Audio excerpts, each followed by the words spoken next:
Hey everybody, Marcos Villegas here with Mercito Gesta, who takes on Jorge Linares coming up at the Forum in Inglewood. It's like our library voices right now because there's so much going on. You got Lucas Matiz right behind us. But hey, you're very familiar with Jorge Linares. He was in camp with you for a while. Does that change the dynamic of the fight? Does it give you extra confidence coming into that fight, knowing that you know what can hurt this guy and you know his ins and outs as well? You know, I've worked with him one time. They took me as a sparring partner over there in Vegas. He has his camp. That was back then. I know it was just a sparring, but you know, at least I feel a little bit something from him. Plus, with Freddie's help, he knows Jorge, and so you know we have a game plan, and I'm confident with that. I'm confident. I just need to, you know, just practice it, doing it, and make sure I got it, you know, perfect what we need to do against Jorge Linares, and I'm confident. I'm confident now that I'm with Freddie and the training, the sparring, with everything. It's just I feel like this is it. Like I'm set. Freddie, what have you seen from Jorge since he's left you? And do you like what you've seen from him, or do you think he's progressed or regressed in any way? You know, I thought he was maybe getting a little bit old when I work with him and so forth, and since then he's been getting better and he's back on the right track, it seems like, and he's a very, very good fighter again. He's a champion, and you know, the thing is, I've known this guy for a long time, and we've worked together, and he's worked in my gym quite a bit for sparring and so forth, and you know, I know him well, and I know what he does best and what he doesn't, and I feel that we'll have enough in the tank to win this fight and win the world title. I mean, that's why we're still in the game. We're after titles.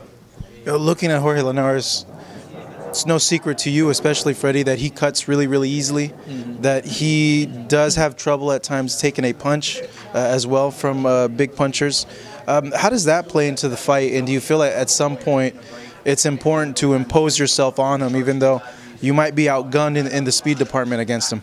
And that's why we need to really, you know, practice our game plan, make sure we're always there, and our condition needs to be really good to make sure that I'm always there, and you know, sooner or later he might get cut or not. Even if he didn't get cut, then I just need to make sure that to follow a game plan, you know, to make sure to execute that, so I'll do good on that fight. Freddie, what do you make of that as well? Well, you know, the thing is, that's why A.B. Lopez is involved right now, because A.B. has great hands.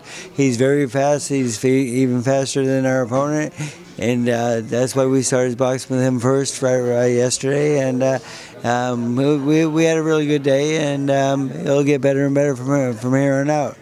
And you know, I'm bringing in a couple of strong kids. I'm bringing in one mover, because he can move if he chooses to. He's not like a typical fighter with just one style. He can change, and so I mean he's versatile, and we are also. And I think I have the better puncher at the end of the day, and I think we will knock him out somewhere along the way. For you as a trainer, do you still have in your mind what happened with Linares in the DeMarco fight? Does that still always stay imprinted in your mind, seeing that you saw him dominate DeMarco and then all of a sudden it just fell apart? And you know, because of that, at any moment with Linares, it can't just all fall apart at once. Very true, and I know this, and I don't forget moments like that, and I kind of know. I think I know why that happened, and I know what not and what to do with him. So it's just, you know, I think I have a good strategy of how to beat Linares, and you'll see on fight night. For you, I don't want to say does it feel weird, but I know that you had a very good run with Linares. You guys got close. Is there any like underlying emotions there going up against him and knowing that your guy could potentially not only beat him but hurt him as well? You know, boxing's a physical game. It's a combat sport and so forth. I mean, we don't think about like hurting people or anything like that. You know. We want no accidents. I mean, we want a good boxing match. Just go there and do our job. Do your job. Yes, do your job. And if he does his job correctly, he will win. I mean, he's proved that in the past. He's only has one loss in his record, and you know, and Linares had a couple losses in my gym. Did you guys ever spar by chance? With Jorge Linares? Yeah, I did one time over there in Vegas. It was his camp. They took me as a sparring partner. That was in Vegas, and it was good. I mean, you know, I know first sparring I did good. You know, and second it was good.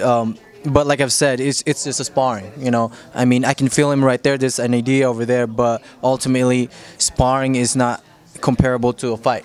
So it could change that. That's the reason why I'm here and trying to really know and trying to practice the game plan that we need to do with Coach Freddie.